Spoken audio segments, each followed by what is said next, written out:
के गांव में टुनटुनी अपनी माँ के साथ रहती थी। बारिश का मौसम चल रहा था। एक दिन टुनटुनी के घर के सामने छतरी बेचने वाला आता है।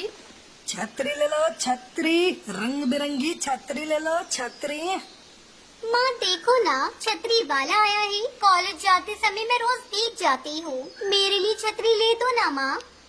अरे बेटी टुनटुनी, तुम तो जानती हो ना, हम बड़ी मुश्किल से अपना गुजारा करते हैं। अभी मेरे पास बिल्कुल पैसे नहीं है, फिर कभी खरीद दूंगी।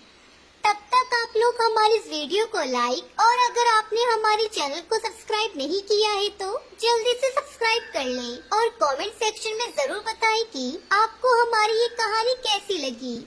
एक दिन बबली कबूतरी बारिश में भीगते जंगल से जा रही थी कि तभी उसकी नजर पेड़ पर लटकती हुई एक नीले रंग की छतरी पर पड़ जाती है। अरे इतनी सुंदर छतरी इस पेड़ पर कहाँ से आ गई? मैं इस छतरी को घर ले जाकर अपनी बेटी को दे दूंगी। बेचारी रोज कॉलेज जाते समय भीग जाती है। बबली छतरी को उठा लेती है, लेकिन थोड़ी दूर जाने के बाद अचानक वो छतरी एक भूतिया चिड़िया की आत्मा के रूप में बदल जाती है। अरे नहीं, ये छतरी भूतिया चिड़िया की आत्मा कैसे बन गई? अरे कोई मुझे बचाओ। चुप कर बेवकूफ कबूतरी, इस जंगल में तेरी आवाज सुनने वाला कोई नहीं है। भूतिया टूनी चिड़िया की आत्मा बबली को ले जाकर एक तहखाने में बंद कर देती है। कुछ दिनों बाद एक चोर चोरी का सामान छुपाने के लिए उस जंगल से गुजर रहा था कि तभी उसकी नजर पेड़ पर लटकती हुई भूतिया छतरी पर पड़ जाती है। चोर उस खूबसूरत छतरी को देखकर खुश हो जाता है। अरे वाह, इतनी सुंदर और चमकदार छतरी मैंने अपनी जिंदगी में नहीं देखी। लगता है ये विदेश से आई है। अब इस छतरी को ले जाकर मैं चोर बाजार में बेचूंगा और फिर मैं अमीर हो जाऊंगा। चोर लालच में आकर उस छतरी को पेड़ से नीचे उतार लेता है। तभी वो भूतिया छतरी फिर से अपने असली रूप में आ जाती है। मैं जानती हूँ तुम पक्षी बहुत लालची होते हो और मुफ्त में मिली किसी भी चीज को नहीं छोड़ते, इसलिए मैंने तुम पक्षियों को पकड़ने के लिए ये तरीका अपनाया है। भूतिया टूनी चिड़िया की आत्मा उस चोर को भी ले जाकर तहखाने में बंद कर देती है। इस तरह धीरे धीरे गांव के बहुत सारे पक्षी भूतिया छतरी के लालच में आकर उसके गुलाम बन जाते हैं। आने वाली अमावस्या की रात में मैं शैतानों को तुम सबकी बलि चढ़ाकर भूतिया चिड़िया की आत्मा की दुनिया की रानी बन जाऊंगी, रानी। दूसरी तरफ पक्षियों के अचानक गायब होने की वजह से गांव वालों में खौफ फैल जाता है और पक्षी अपने घरों से निकलना बंद कर देते हैं। फिर एक दिन अचानक टुनटुनी के पड़ोस में रहने वाला कालू शहर से लौटकर गांव में आता है। कालू जादू सीख कर आया था। ये सब गांव वाले कहाँ चले गए? कोई नहीं दिखाई दे रहा है। तभी उसके सामने टुनटुनी आती है। वो टुनटुनी से गांव वालों के बारे में पूछता है। टुनटुनी कालू को सारी बात बताती है और अपनी माँ के खो जाने के गम में रोने लगती है। तुम चिंता मत करो टुनटुनी, मैं सभी तरह के जादू सीख कर आया हूँ। ये देखो मेरे पास जादुई गोला है, मैं अभी तुम्हारी माँ का पता लगाता हूँ। कालू अपनी आंखें बंद करके एक मंत्र पढ़ता है और उसे उसके गोले में सब दिखाई दे जाता है। वो टुनटुनी को लेकर भूतिया चिड़िया की आत्मा के पास जाता है। वो देखो टुनटुनी, वो भूतिया चिड़िया की आत्मा छतरी बनकर उस पेड़ पर झूल रही है। अब देखो मैं उसको कैसे मजा चखाता हूँ। कालू उस भूतिया छतरी को पेड़ से नीचे उतार लेता है और उसके डंडे को जमीन पर पटक कर तोड़ देता है और तभी वो भूतिया चिड़िया की आत्मा अपने असली रूप में आ जाती है। हाय मर गई रे, मेरी टांग टूट गई। कितना दर्द हो रहा है। एक कौवे में तुझे नहीं छोड़ूंगी। वो जैसे ही कालू पर हमला करने जाती है, कालू एक मंत्र पढ़ता है और भूतिया टूनी चिड़िया की आत्मा को जलाकर भस्म कर देता है। फिर कालू टुनटुनी की माँ के साथ साथ सभी गांव वालों को तहखाने से आजाद कर देता है। कालू और टुनटुनी दोनों शादी कर लेते हैं और खुशी खुशी अपना जीवन बिताने लगते हैं।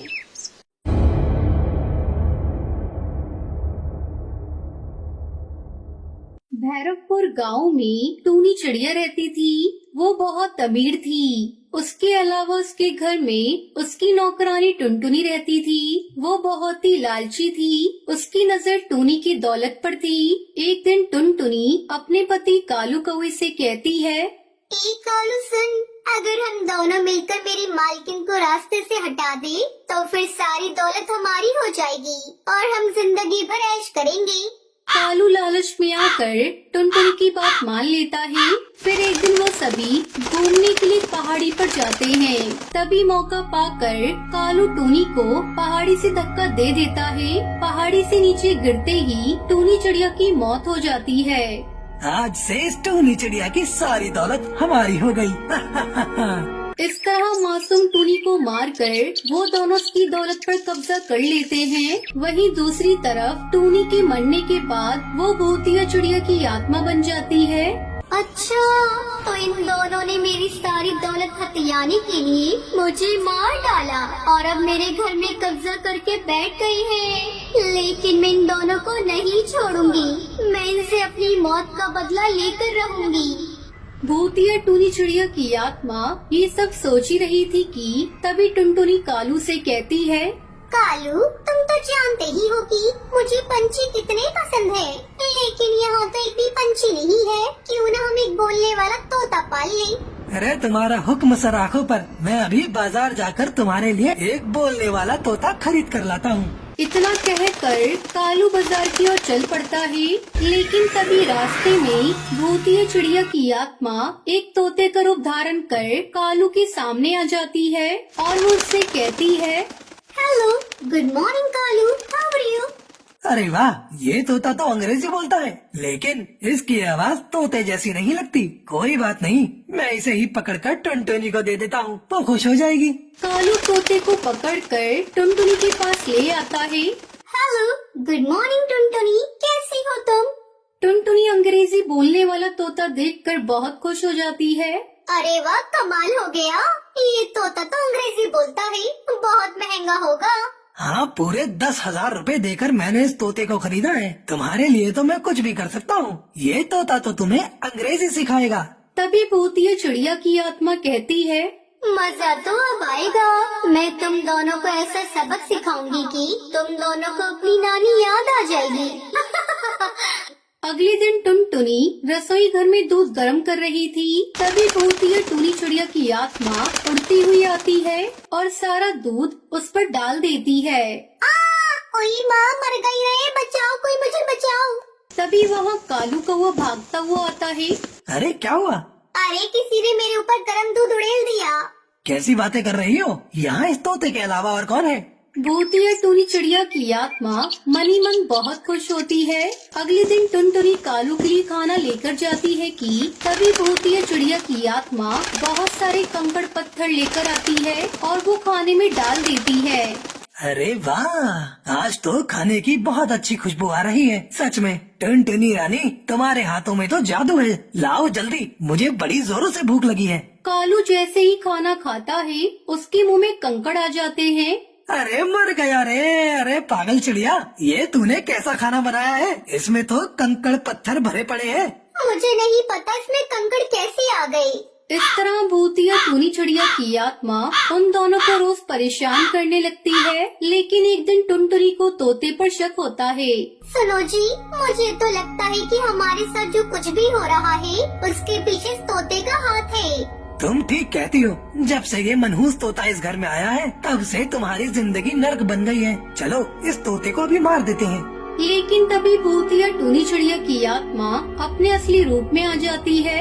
तुम दोनों ने धोखे से मुझे मार दिया था, लेकिन आज मैं तुम दोनों को मारकर अपनी मौत का बदला पूरा करूंगी। नहीं नहीं मैम साहब, हमसे गलती हो गई, हमें छोड़ दीजिए, हम जिंदा रहना चाहते हैं। लेकिन भूतिया टूनी चिड़िया की आत्मा उनकी एक नहीं सुनती और उन दोनों को जान से मारकर अपनी मौत का बदला ले लेती है और अपनी सारी दौलत आश्रम के नाम कर देती है।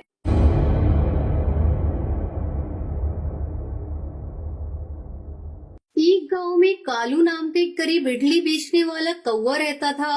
वो रोज अपनी साइकिल के ऊपर ढेर सारी इडलियां लेकर शहर बेचने जाया करता था। इसी तरह एक रात कालू इडली बेचने दूसरे गांव जा रहा था। तभी अचानक रास्ते में एक भूतिया टूनी चिड़िया की आत्मा उसका रास्ता रोक लेती है।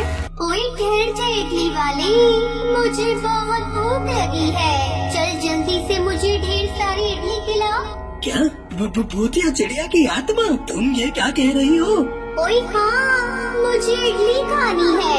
चल मुझे ढेर सारी इडली दे। नहीं नहीं, अगर मैं तुझे इडली खिला दूंगा तो फिर मैं गांव जाकर क्या बेचूंगा? देख, बड़ी मुश्किल से मेरे परिवार का गुजारा होता है, तू मुझे यहाँ से जाने दे। ओए तू चिंता मत कर, मेरी भूख शांत होने के बाद मैं तुझे माला माल कर दूंगी। अरे तू तो एक भूतिया चिड़िया की आत्मा है, तू मुझे कैसे मालामाल करेगी? तेरे पास पैसे कहाँ से आएंगे?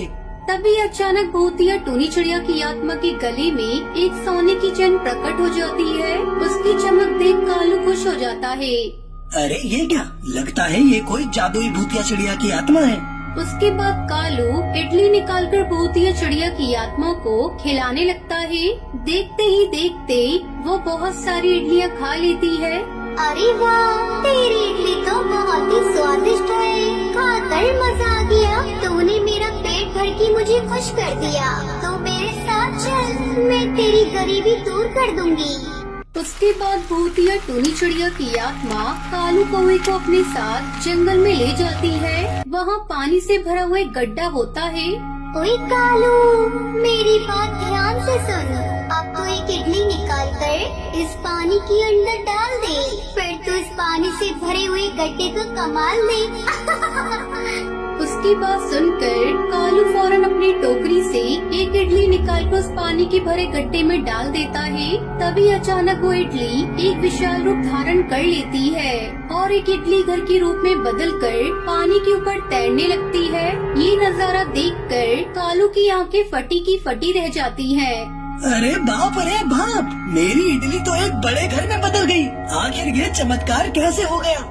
ओए कालू, मैं जादुई भूतिया चिड़िया की आत्मा हूँ। मैं इसी तरह गरीब पक्षियों की परीक्षा लेकर उनकी मदद किया करती हूँ। तू मेरी परीक्षा में पास हो गया, इसलिए मैंने तुझे इनाम के तौर पर ये जादुई इडली का घर दिया है। इस घर के अंदर ढेर सारी दौलत मिलेगी। आज के बाद तेरी सारी गरीबी दूर हो जाएगी। लेकिन एक बात का ध्यान रखना, इस घर के अंदर से तुझे जो भी दौलत मिलेगी उसे तू गरीबों की मदद में खर्च करना, और साथ ही जिंदगी में कभी लालच मत करना। समझ गया ना? हाँ भूतिया चिड़िया की आत्मा, मैं तुम्हारी बात समझ गया। उसके बाद कालू इडली घर का दरवाजा खोलकर अंदर चला जाता है। फिर अगले ही पल वो घर हवा में उड़ता हुआ कालू को उसके गांव में पहुंचा देता है। कालू के पास इतना बड़ा विशाल इडली का घर देखकर सभी गांव वाले आश्चर्य में पड़ जाते हैं। उसके बाद कालू अपनी पत्नी और बच्चों को उस इडली घर के अंदर ले जाता है। वहाँ बर्तन के अंदर ढेर सारी सोने की इडलियाँ रखी थी। उन्हें देखकर कालू और उसके परिवार वाले खुश हो जाते हैं। उसके बाद कालू उन सोने की इडलियों को बेचकर ढेर सारे पैसे इकट्ठा कर लेता है। इस तरह कालू बहुत अमीर बन जाता है। तभी एक दिन एक विशाल जिगरबाज वहाँ आ जाता है और उस इडली घर को देखकर कहता है, अयो, इतनी बड़ी इडली तो मैंने आज तक नहीं देखी। अरे वाह, अब इस इडली को खाकर मैं अपनी भूख मिटाऊंगा। तभी टुनटुनी खिड़की से झांककर कहती है, नहीं नहीं जिगरबाज, तुम इस इडली के घर को मत खाना। अगर तुम्हें भूख लगी है तो मैं तुम्हें ढेर सारी इडलियाँ खिलाती हूँ। जिगरबाज टुनटुनी की बात मान जाता है। उसके बाद टुनटुनी अपने इडली घर में लगा हरे रंग का बटन दबा देती है और घर के अंदर से ढेर सारी इडलियाँ जमीन पर गिरने लगती हैं। फिर अगले ही पल घर की खिड़की से स्वादिष्ट चटनी से भरा एक बहुत बड़ा बर्तन जिगरबाज के सामने प्रकट हो जाता है। उसके बाद जिगरबाज चटनी में इडली डुबोकर खाने लगता है। इस तरह जिगरबाज की भूख शांत हो जाती है और वो चुपचाप अपनी गुफा में लौट जाता है और कालू अपने परिवार के साथ खुशी खुशी उस इडली के घर में रहने लगता है।